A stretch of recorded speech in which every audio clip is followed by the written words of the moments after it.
At the heart of an industrial revolution is an innovation that changes everything. Building AI Boston sees artificial intelligence as a renaissance. From the heart of innovation and the mecca of tech learning, we bring you AI for Real People, a conversation for everyone. On today's episode, we dive into Boston's business ecosystem with Chris Angiolillo. Leader of Signifier Ventures, Chris has over 18 years of experience in real estate investment, franchise, and property management. In addition, he is the founder of Angiolillo Management Group, providing a comprehensive suite of real estate and franchise management services. He's also been a Dunkin franchisee for over 13 years, operating multiple locations in Massachusetts. Listen in as we break down AI with a local legend and find out why the human touch still makes all the difference. Welcome to our Building AI Boston. I'm your co-host, Anna DeVere, and my partner is Chris DeVito. Hello, Chris. Hey, how are you doing, Anna? I'm good. Chris and I are here to bring you the stories of real people and how they use artificial intelligence. It's a topic on everyone's mind, yet the misconceptions range from the hilarious to the terrifying. We're going to have a special bonus today because our guest, Chris Angiolillo, is from Boston and has some local flavor, which we appreciate here on Building AI Boston. Boston is, after all, the epicenter of innovation in America. And Chris, you can argue that if you like, but Boston has been a city of firsts. So let's bring up Chris A with his real life story of how AI fits into his story. Hey, Chris. Chris A. Hey, Anna. Thank you for having me. I'm excited. Chris A., you are from Boston originally? Yeah, born and raised. I don't think I'll ever leave except for vacation. So I love it here. And Boston's been good to me, and a lot of good things happening here in my life. So it's been a fun ride so far. Fantastic. And Chris D is a New Yorker, so I'm just not even going to push the scuttlebutt between you. We're not going to bring it up. We're good. We're good. Oh, we're on the same page right now because we're both happy that the Yankees lost the World Series. I know I said I wasn't going to bring it up, but I'm bringing it up. It's always nice to get a Mets fan on, Yeah. You guys are great. Okay, one more thing you'll really appreciate about Chris A is he's a Dunkin' Donuts franchise owner and real estate mogul. And yeah, tell us anything you want to about your business and what you do in Boston. Yeah, I mean, mogul's a great title, aspiring mogul. But I'm a second generation franchisee for Dunkin', so it's in my blood. I was kind of born into this world, and we have 11 locations in Boston. Grew up in the business as working in it as a kid, and made my way through that process into the management and into the leadership of that network. And it's been great. It's been great trying to understand what the franchise model is about. Working with a completely diverse group of individuals has been really fun. A lot of humbling in my life, in terms of getting to know people and learning processes in my own journey. So, it's been fun so far. Oh, I love that your story is so Bostonian. I love your accent. I could sit here and listen to it. I don't know if Chris D is digging on that, but No, it's great. I love that you are in Boston and you're a franchisee of Dunkin' Donuts. Like that, you couldn't get more Boston than that. You're gonna say is that like too stereotypical of Boston? No, I mean that's freaking fantastic. I mean, it's like a New Yorker owning a pizza place. It's just that's it. It's coffee and amazing. Donuts. Coffee and donuts. Right. Well, it's funny because we were just talking today about how many locations we have in this area, right? And like per capita comes to like one out of every 60,000 residents or people, there's a Dunkin'. And you put that into perspective, and it's in a simple town of 50,000 people, you could have 4 or 5 Dunkins. So if you're in search of one, you'll find one. I'll put it that way. So I'm going to give a shout out right now. When I land in the Boston airport, I do not pass go. I do not collect 200. I go to the carousel to get my luggage, and that Dunkin' delivers the best flat white on the planet. I'm just going to say that. I'm not going to say any other coffee names. Music to our ears, Anna. Music to our ears. It's consistency. Okay, we're going to get off donuts because I won't even go there. But I want to bring up AI because it's a topic that we're talking about. And I want to say you have some interesting thoughts, Chris A, on AI. What do you have any biases you want to throw out? Any misconceptions you think people have or what you have? Yeah, I think AI, I mean, for me, and we talked about this for a long time, AI is incredible, and we're at obviously the infancy stages of it. So it's going to be amazing to kind of see what that does for business, humanity, right? And we were joking before, I mean, you can use technology for good or bad, but I mean, even at this point where the technology is for us, we've, I've personally had tremendous success, basically cloning myself, right? And that was, I think, everyone's dream is if you can clone yourself and become more efficient, especially in business. And that's where I concentrate. My AI focus is, how can I show up better for my people, my customers? And AI has been incredible. It's been something that I think the misconception is, will it replace people, right? I think that's kind of always the worry is, am I going to lose my job? Or, and I think a lot of that will pan out over the years to see what the use cases are. But for me and a lot of people that I know that are using AI, it's a supplement, and it helps even, either navigate daily tasks, creativity, certain things to help you be a better you, put it that way. So, yeah, I find it super fascinating, and the use cases for what it is at this point has been amazing. So I can only imagine what it will kind of grow into. So I'm very excited about that.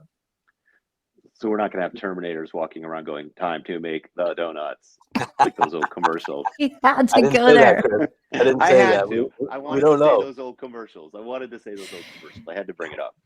I love it, Yeah. Chris D, and Chris A. I really want to. I want to pick at this a little bit. When you say you're cloning yourself, because I've chatted with your organization, I love your assistant. Right, she set up this meeting and got you here today. So when you say cloning yourself, like, what's the biggest task you feel AI covers for you?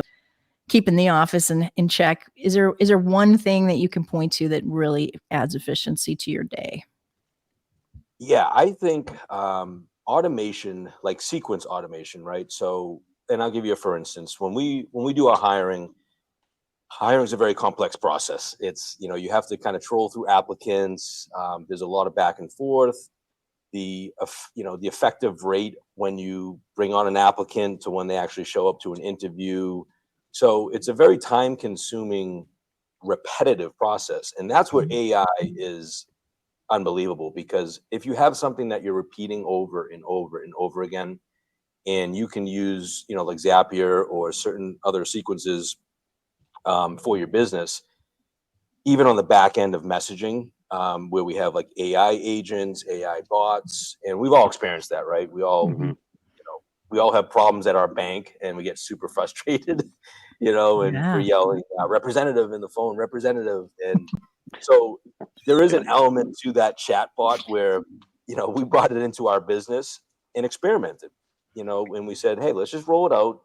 Let's see what the feedback is, the pros and cons, and we'll just kind of adapt on the fly. And we just found the efficiency of being able to make decisions a lot quicker was everything, and it freed up a lot of our time. And when you start, I guess, concentrating on time itself, in other words, how many minutes and hours can I clear up in a week and then put that to use somewhere else, Mm. it's really amazing, and it's almost priceless. What those sequences and what that soft automation, never mind robots coming in making coffee, which I Yeah. think at some point, we'll have. And as a segue, there are concepts now, especially in the coffee industry, that is completely automated. And Mhm. so we're starting to see a lot of that. We'll call it test stores or experiments within bringing actual automation, robot automation, to like product placement and product making. So, but for us, for now, for me, you're never gonna beat the humanality of business or relationships, and I think Mm. that's what we talked about that earlier.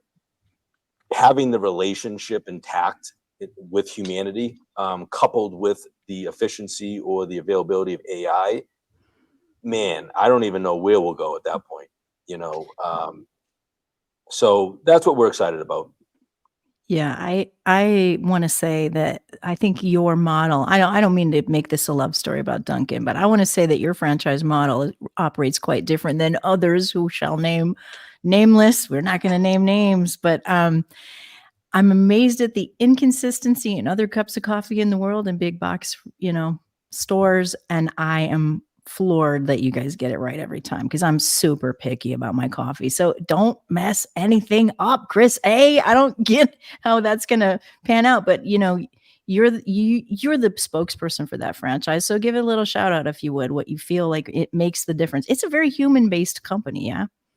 It is, yeah. And I think, to bring everything into perspective, right? We are Boston. I mean, this is where we were born.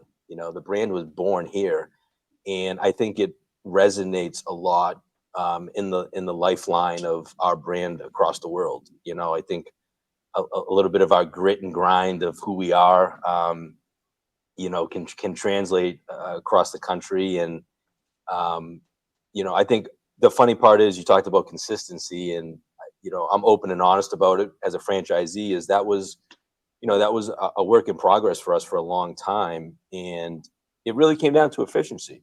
And I think where we were in terms of the origination of the brand in Boston itself, and then how we grew, that exponential growth, you're going to have growing pains naturally, and I think any business, in life, relationships. So if you can consistently improve those processes and implement some of that efficiency, and that's what you see, and we're all customers somewhere, and you see that. I think progressively in our brand, we are getting better every day, and the fact that we can utilize AI to make humans better, until we can actually work side by side with AI or robots themselves. I think that's where the competitive advantage is, and I think because we are a brand that's been established, we have that competitive advantage. We have the resources, we have the franchisee base, we have a customer base, so we have that infrastructure that's intact to really take hold of any efficiency, whether it's AI or technology, and truly implement it in our business to improve. So, Yeah. I was going to finish up and just say I think that's what makes us unique, and where we were in Boston, and we do have that grit and grind of who we are as a brand and franchisees. We care about our business, and I think that translates to the customers. Yeah, the point I was going to make, and again, sorry for jumping in there, is that, I mean, it sounds like, okay, so the innovation that you've got is going to help you on the back end, but really it's that human element, being able to have people connect with the customers when they come in, that's going to make the difference. Everybody, that you've got the brand, you've got the technology behind it, but if it's not those people on the front lines there, if somebody's throwing a coffee at you, nobody cares. And I know we've had that. We've had that happen. We've had coffees come through the drive-through window. So it's Boston. It's not pretty. It's not pretty. Same thing. I'm sure the same thing happens in New York. Yeah, but I meant the coffee's going the other way from your guys, but that doesn't happen. Yeah. No. I think you're absolutely right. I think there's a point where, and that's, I think, the important part of AI or any efficiency, any technology is, and I think we see it today, right? Chat GPT, everything gets really mundane, really watered down, truly basic. So to the point where if you use AI or any type of AI, the people that are using it, and the people that are using it correctly, and like I said, if you can use it as a supplement to kind of be your second brain to help you either work through scenarios logistically or creatively, that's the benefit, because that makes you a better you. And nobody's going to replace, our own mind, our own thoughts, our experiences. And when you can honestly kind of work through your own thoughts to really extract, what you're, I guess, what that point of what you're trying to do. And then you can articulate it in a way that is truly uniquely you. I mean, you can't, no AI, I mean, at least, maybe at some point, but no AI is going to do that, Right, and right. in any customer-based business, right? Whether it's a Dunkin', um, school, stuff that, personality matters, so creativity, whether you're in the movie industry, so there's certain aspects where, of course, there's going to be a watered down effect, but I think the ones that will stand out, the people that can use it the right way, they will propel themselves, I think, in an exponential way beyond everybody else, to the point where it'll be so obvious, Right. I think that a lot of people don't recognize that AI and humans are side by side. They have been for a long time, and you don't realize it. I caught on to it with my favorite pizza restaurant, and it took me a second to realize these people are probably in another country, and I'm ordering pizza from around the block. So it doesn't freak me out as much to give them my credit card number over the phone. But if you don't think you're already interacting with bots, you're just living in like your head in the sand. So we're here and we're for it, but. Now I'm thinking about all the times I've arrived at your airport and realized how tired I am on the red eye and all those fighting Irish that share my DNA. Like, you're not messing around with coffee with the people that want their Dunkin'. So I'm impressed, Chris, that you've really brought it. Kind of our theme of our show which is how AI serves human beings, how it makes us feel unique. It kind of, as you were talking, it kind of reminded me of, like, remember the Dewey Decimal System and little card catalogs that you had to flip through? Who thinks we should go back to that, right?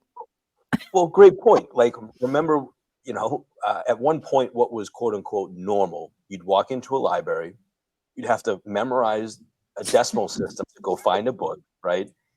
And depending on what type of themed book you wanted to, research or Yeah. acquire or read, you'd have to know where that is in what section, and that was normal. Like, we all lived in that world, right? And Mhm.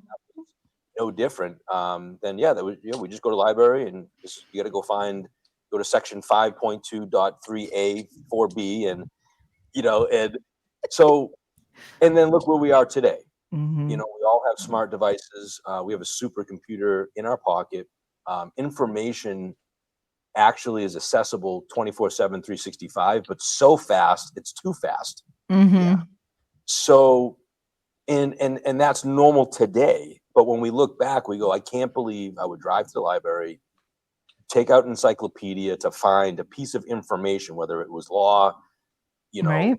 environmental, business orientated, the quintessential, the law offices that had the bookcases with all the law. It's like, wow, look where we are.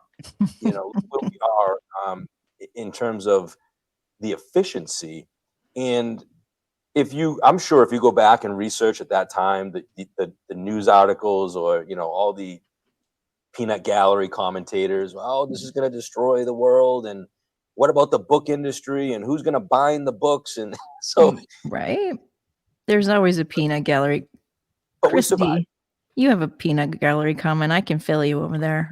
I was You're gonna riff on libraries, okay. but Do you want the serious or do you want the joke I first? want the joke. Give me a joke. I I was don't gonna care. say, yeah, you're like, yeah, now you've got all these things going on. And I was like, yeah, there was a time that there was just one tired looking guy that talking about how it was time to make the donuts over and over again. That's what Dunkin' Donuts used to be, or at least the commercials would have you believe. Um, Yeah. but what I was gonna say is that I feel like, and I didn't really think of it until you were talking, Chris, is that yeah, there was a lot of time that went into finding out information before, and now it's right at your fingertips. And I don't think that we've caught up as humans into how to use that, because we can see, like, somebody can put something out there on the internet and it takes off and goes absolutely crazy before anybody has a chance to say, hey, wait a second, is this real? I have a feeling somewhere down the road we're going to get sophisticated enough as people to realize that, oh, maybe I do need to think about this a little bit. I mean, God willing, but Right. You know, I think it's so fast. Everything's so immediate. We're not used to it yet. I think the generations that are coming up now, this will be commonplace for them, and it will make sense.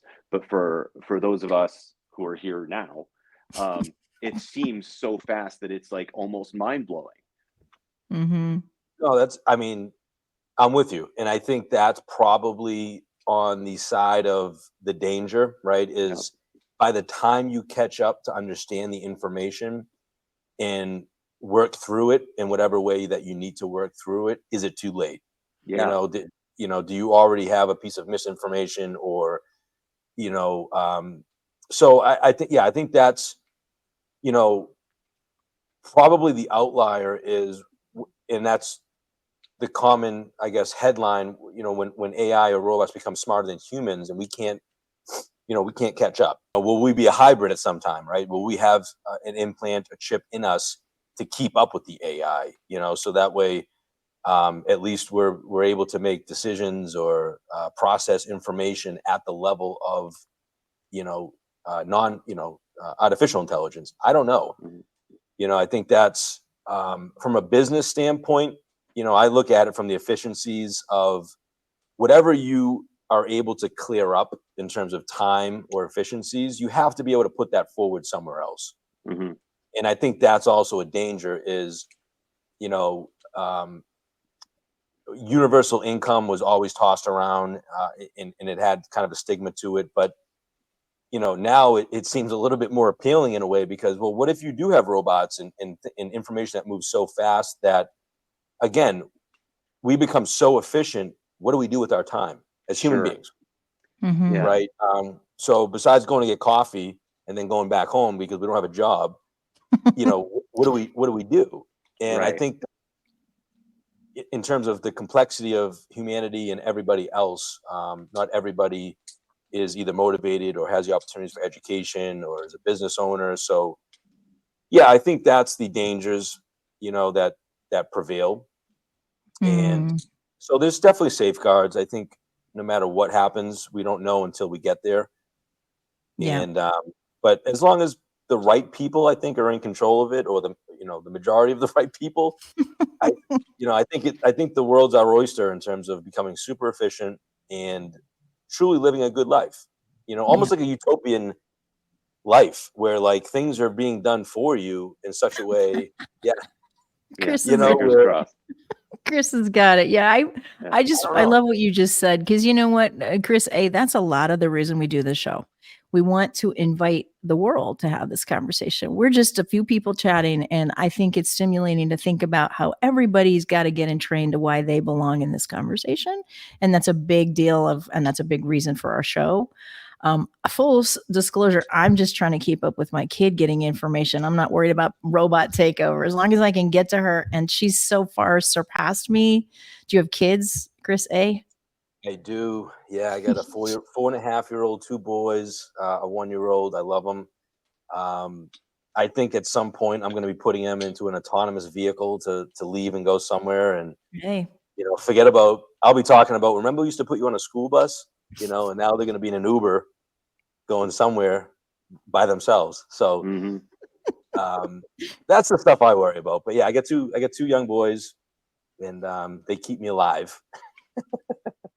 yeah, amen. Chris A, do you have any other hopeful thoughts about what you hope AI does for the future? Yeah, I'm with Chris on that. I think we're all aligned. I think the hope is, positive.